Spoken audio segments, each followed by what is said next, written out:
இங்க பாரு செல்லம், ஒருத்தருக்கு ஒருத்தர் விட்டு கொடுத்து போனாதான் அன்பு பாசம் எல்லாம் அதிகமாகும். இப்படியே இருந்தா நல்லாவா இருக்கும்? நீ குட் கேர்ள் தானே? இனிமே பூமிகா கூட நீ அன்பா நடந்துக்கோ, அப்பதான் அவளுக்கு மேல பாசம் வரும். இது எதுக்கு என்கிட்ட சொல்லிட்டு இருக்கீங்க? நீங்க என்ன பெத்த அம்மாவா?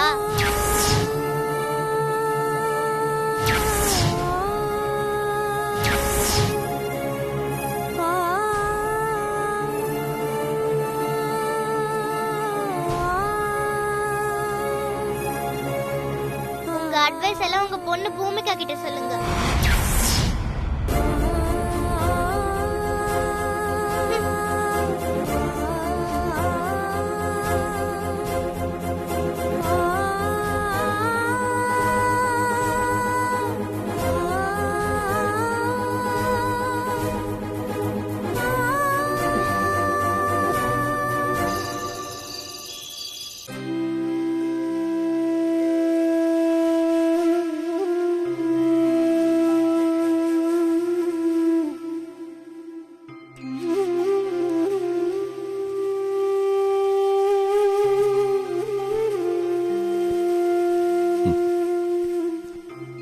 என்ன மாமா யோசனையில இருக்கீங்க?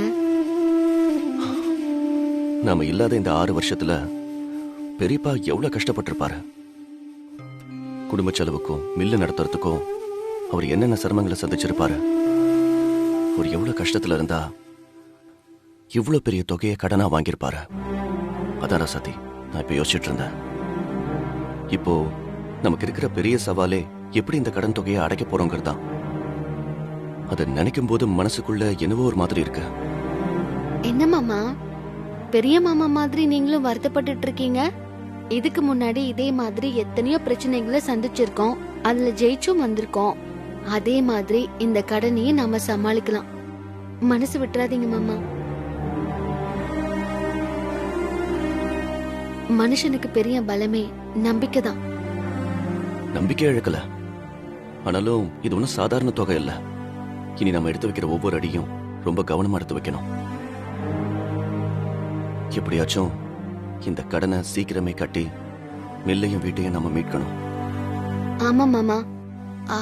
அப்புறம் மறுபடியும் பாரி மாமாவையே மில்லுக்கு போய் பாத்துக்க சொல்லணும். பிசினஸ் டீலிங்ல பெரிய மாமாவுக்கு ஒத்தாசையா பாரி மாமா இருந்தா ரொம்ப நல்லா இருக்கும். பெரியப்பா ஏற்கனவே மனசுடைஞ்சு போயிருக்காரு. இப்ப இந்த விஷயம் அப்பாவுக்கு தெரிஞ்சதுன்னு வச்சுக்கோயேன், பெரியப்பா ரொம்ப வருத்தப்படுவாரு. அதனால கொஞ்ச நாளைக்கு இந்த விஷயம் வீட்டுல யாருக்கும் தெரிய வேண்டாம். மில் விஷயத்துல பெரியப்பாவுக்கு ஒத்தாசையா நாமளே இருப்போம். சரி. பூமிகா,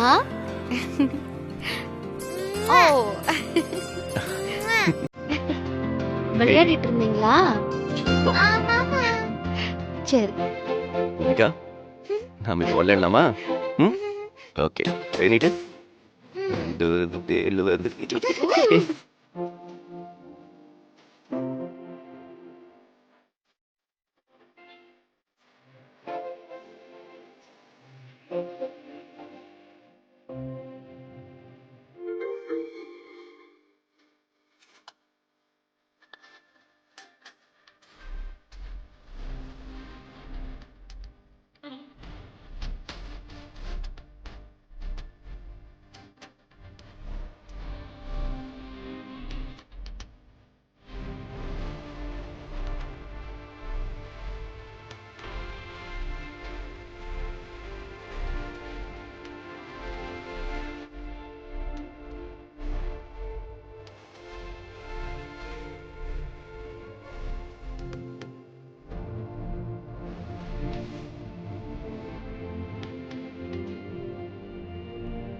வா என் கூட. பாட்டி கைய விடுங்க. சித்தப்பாவும் சித்தியும் அவங்க பொண்ணோட எவ்வளவு ஜாலியா இருக்காங்க, எப்பவுமே சந்தோஷமா இருக்காங்க. ஆனா நாங்க அப்படி இல்லையே. ஆஹா, ஆட்டை கடிச்சு மாட்டை கடிச்சு கடைசியில மனுஷனை கடிச்ச கதையா எல்லாரையும் கைக்குள்ள போட்டுக்கிட்ட ராசாத்தி இப்ப நம்ம பேத்தியையும் வளைச்சு போட பாக்குறா. கோகிலா கவனமா இரு, கோவப்படாத. கோவம் ஒரு பைசாக்கு கூட புண்ணியப்படாது. இங்க பாருமா செல்லம், நீ யாருன்னு உனக்கு தெரியல. அதான் அவங்க பண்ற அல்ப விஷயம்லாம் உன்னை இம்ப்ரெஸ் பண்ணுது. நீ யார் தெரியுமா? இந்த வீட்டோட மூத்த வாரிசு. இன்னும் சொல்ல போனா இந்த வீட்டோட ஒன் அண்ட் ஒன்லி ராஜகுமாரி நீதான். நீ எவ்வளவு கெத்தா இருக்கணும் புரியுதா? செல்லம், உன்னை பார்த்துதான் அவங்க பொறாமப்படணும். அவங்கள பார்த்து நீ பொறாமப்படக்கூடாது. யாராவது கையில வெண்ணெய வச்சுக்கிட்டு நெய் கலைவாங்களா? நீ வாடா செல்லம், வா.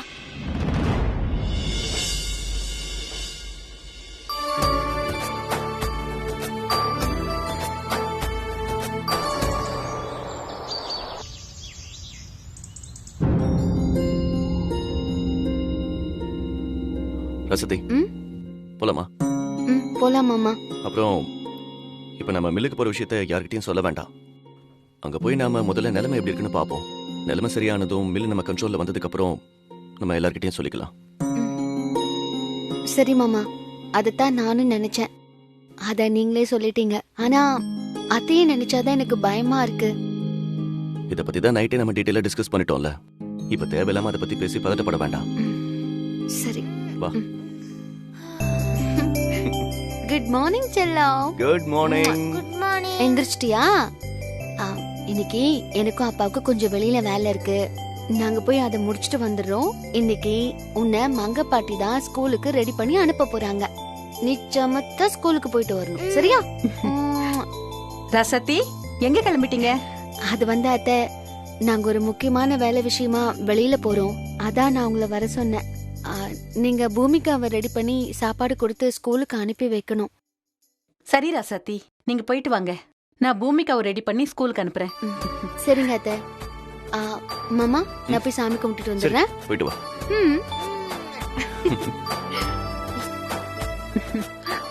பூமிகா, ரெடி ஆகலாமா?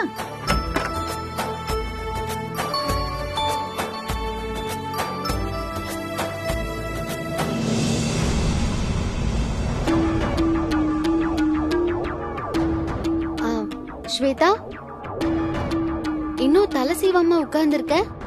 அம்மா சீவி விடலையா? சரி வா, நான் சீவி ஜட பண்ணி விடுறேன், வா. வேண்டாம் வேண்டாம், நான் அம்மா கிட்ட சீவிக்கிறேன். எங்க அம்மா வந்து எனக்கு தலை பின்னி விடுவாங்க. ஸ்வேதா, இங்க பாரு, இந்த மாதிரி முடிய விரிச்சு போட்டு உட்கார்ந்துருக்க கூடாது. இத அபசகுனம்னு சொல்லுவாங்க. வா, நான் ஜட பண்ணி விடுறேன். சித்தி, நான் வேண்டான்னு சொல்றேன்ல, விடுங்களேன். ஸ்வேதா, அப்படி எல்லாம் சொல்லக்கூடாது. சித்தி ஜட பின்னி விடுறேன்னு சொல்றாங்கல்ல, பின்னிக்க. வா. குடு. வா.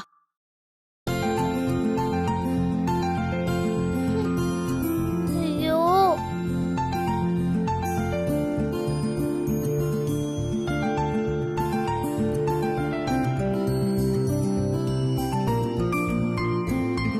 திரும்ப.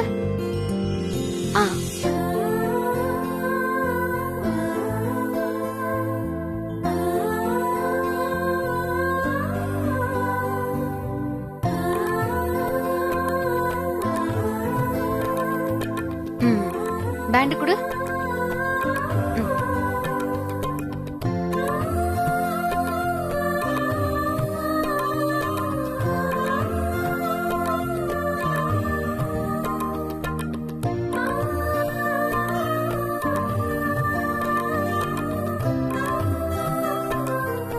ஸ்வேதா, இப்ப போய் நீ கண்ணாடியில பாரு. அப்படியே ராஜகுமாரி மாதிரி இருக்க. ஜட பண்ணி விட்டதுக்கு அப்புறம் அழகா இருக்க. நான் தான் சொன்னேன்ல, எனக்கு ஜட பின்னி விட வேண்டான்னு.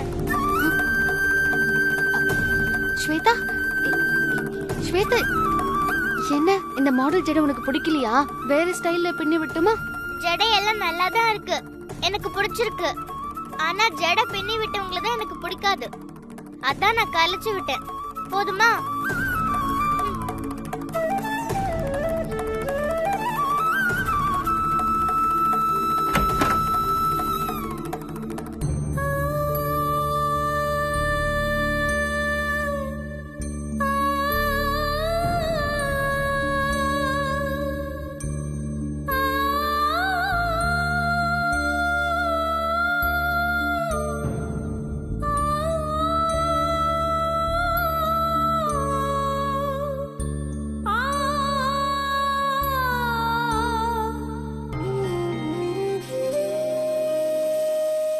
அம்மா தாயே, என் வாழ்க்கையில இதுவரைக்கும் எடுக்காத ரிஸ்க இப்ப நான் எடுத்திருக்கேன். அது நல்லபடியா நீ தான் துணை இருந்து நடத்தி வைக்கணும்.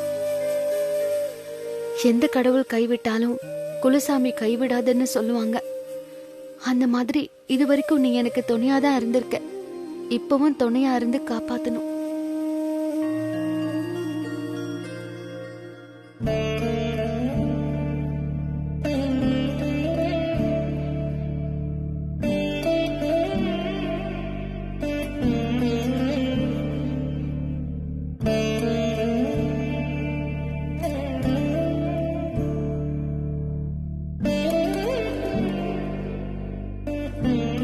ராசாத்தி,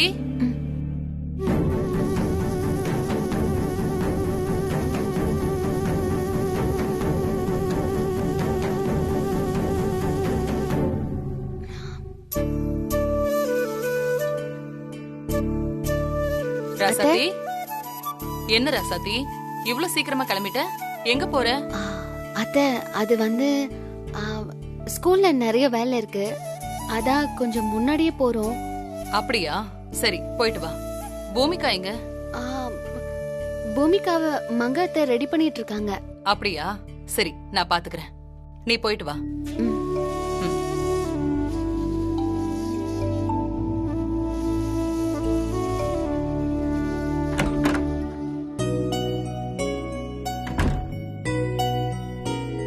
ரசதி, போலாமா? போலாம் மாமா. காசாவை எடுத்துட்டு வந்துடுறேன். மாமா, மில்லுக்கு தானே போறோம்? ஆமா. நம்ம 2 பேர் தானே, பைக்லயே போயிடலாமே. சரி வா, போலாம்.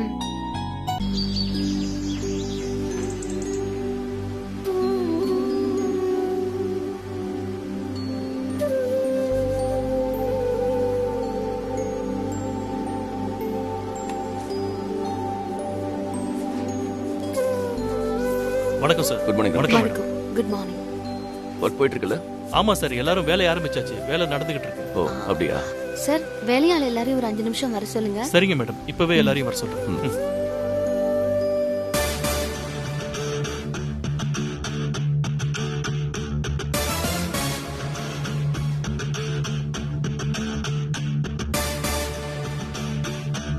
எல்லாருக்கும் வணக்கம். வணக்கம்.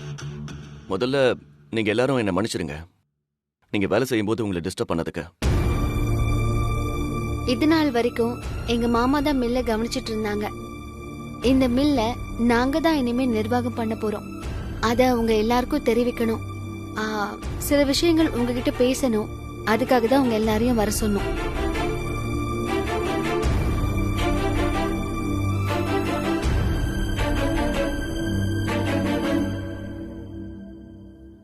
இதான் நீங்க வேலைக்கு வர டைமா? இல்ல தம்பி, பஸ்ல வரதுக்கு லேட் ஆயிருச்சு தம்பி. இனிமே நீங்க லேட்டா வந்தா அன்னைக்கு உங்க சம்பளத்துல 10% கட்டு. என்னடா அது புதுசா ரூல்ஸ் எல்லாம் போடுறாங்க? என்ன இப்படி சொல்றாங்க? உங்க எல்லாருக்கும் ஒரு விஷயம் சொல்லணும். இந்த மில்லு கொஞ்ச நாளா லாஸ்ல தான் ஓடிக்கிட்டு இருக்கு. என்ன மேனேஜர், நான் சொல்றது கரெக்ட் தானே? ஆமா சார். இப்ப இந்த மில்லு இக்கட்டான சூழ்நிலையில இருக்கு. இப்ப இந்த நஷ்டத்தை சரி பண்ணணும்னா உங்கள பாதி பேரை வேலையை விட்டு தூக்கணும். அப்பதான் இந்த மில்ல மேற்கொண்டு நாங்க நடத்த முடியும்.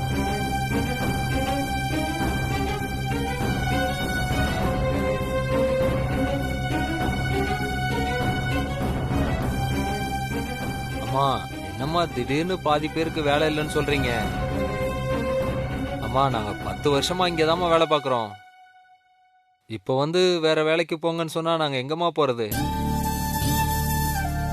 எங்களுக்கும் உங்கள பாதி பேரை வேலையை விட்டு எடுக்கிறதுல மனசு இல்ல. ஏன்னா உங்களுக்கும் இந்த மில்லுக்கும் பல வருஷ பந்தம் இருக்குன்னு எங்களுக்கு நல்லாவே தெரியும். அதனால நாங்க ஒரு பிளான் பண்ணிருக்கோம். இப்போ அந்த பிளான் உங்களுக்கு சரியா வருமானு பாருங்க. எல்லாம் உங்க விருப்பம் தான்.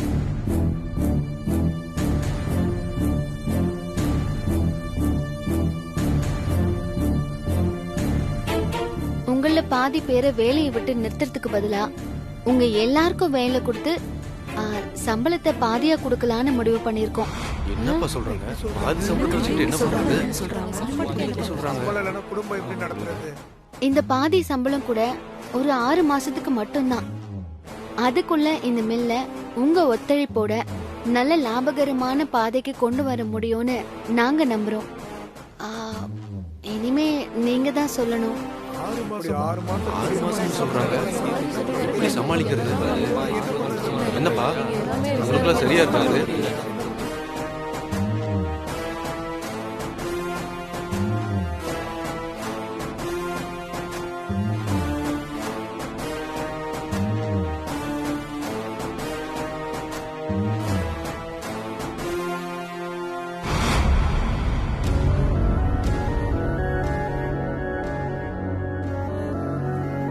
எல்லாரும் உங்களுக்குள்ளேயே பேசிட்டு இருந்தா என்ன அர்த்தம்? எங்களுக்கு கிளியரா ஒரு ஆன்சர் சொல்லுங்க. நீங்க எல்லாம் என்னப்பா சொல்றீங்க? உங்களுக்கு எல்லாம் ஓகே தானே? சரிப்பா, சரி நான் அவங்ககிட்ட சொல்லிடுறேன். உங்களுக்கு ஓகே தானே? சொல்லிடுவா தம்பி. நான் உங்க அப்பா உங்கள மாதிரி இருந்த காலத்துல இருந்தே இங்கதான் வேலை பார்த்துட்டு இருக்கேன். இங்க வேலை செய்யறவங்க எல்லாத்துக்குமே உங்க குடும்பத்தோட நீண்ட கால பந்தம் இருக்கு தம்பி. உங்க நிலைமை எங்களுக்கு புரியுது தம்பி.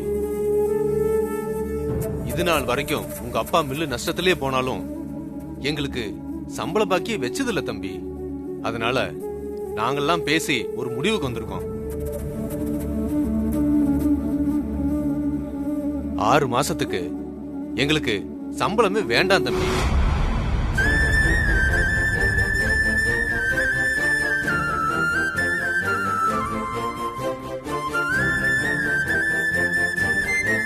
தம்பி நீங்க உங்க மில்ல நல்ல நிலைமைக்கு கொண்டு வந்ததுக்கு அப்புறம் எங்களுக்கு சம்பளம் கொடுங்க. அது வரைக்கும் எப்படியாவது நாங்க சமாளிச்சுக்கிறோம் தம்பி. ரொம்ப சந்தோஷங்க. ரொம்ப நன்றிங்க. நிலைமை நல்லபடியா ஆனதும் உங்களுக்கு உங்க சம்பளமும் லாபத்துல பாதியும் கிடைக்கும். சரி நீங்க போய் உங்க வேலையை பாருங்க. ரொம்ப சந்தோஷம். எல்லாரும் வாங்க வேலையை பார்ப்போம்.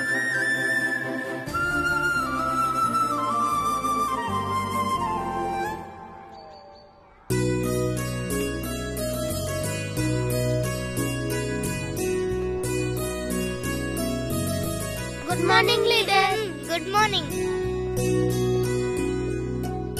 Good morning leader. Good morning. Good morning leader. Good morning. Shweta, நம்ம கிளாஸ்ல இருக்கிற எல்லாரும் உன்னை பார்த்து குட் மார்னிங் லீடர் தான் சொல்லுவாங்க. ஆமா, நீ தான் நம்ம கிளாஸ் லீடர். நீ தான் கெத்து. Good morning leader. Good morning. Good morning leader. Good morning. Shweta, உன் வீட்டு எனிமி வரா. அவ உனக்கு குட் மார்னிங் சொல்லணும், இல்லனா அவளை சும்மா விடக்கூடாது. ஸ்வேதாவை பார்த்ததும் அவ தானாவே வணக்கம் வச்சிடுவா.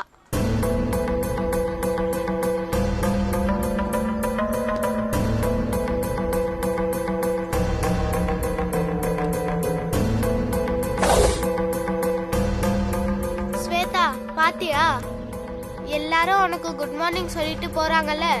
இவ மட்டும் பெருசா எச்சம் மாதிரி தெனாவட்டா போறா. இத பாத்துக்கிட்டு அமைதியா இருந்தா உனக்கு இருக்கிற மரியாதையே போயிடும். இரு, நான் அவளை கூப்பிடுறேன். ஏ பூமிகா,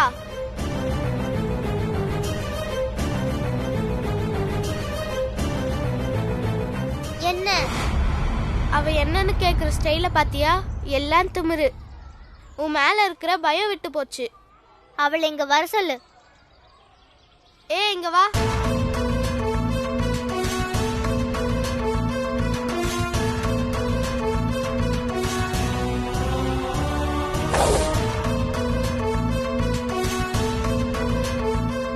என்ன மரியாதை இல்லாம போற? ஸ்வேதா இங்க நிக்கிறாள்ல, குட் மார்னிங் சொல்லாம போற? குட் மார்னிங் சொல்லு. நான் எதுக்கு ஸ்வேதாக்கு குட் மார்னிங் சொல்லணும்? நான் மிஸ்ஸுக்கு மட்டும்தான் குட் மார்னிங் சொல்லுவேன், வேற யாருக்கும் சொல்ல மாட்டேன்.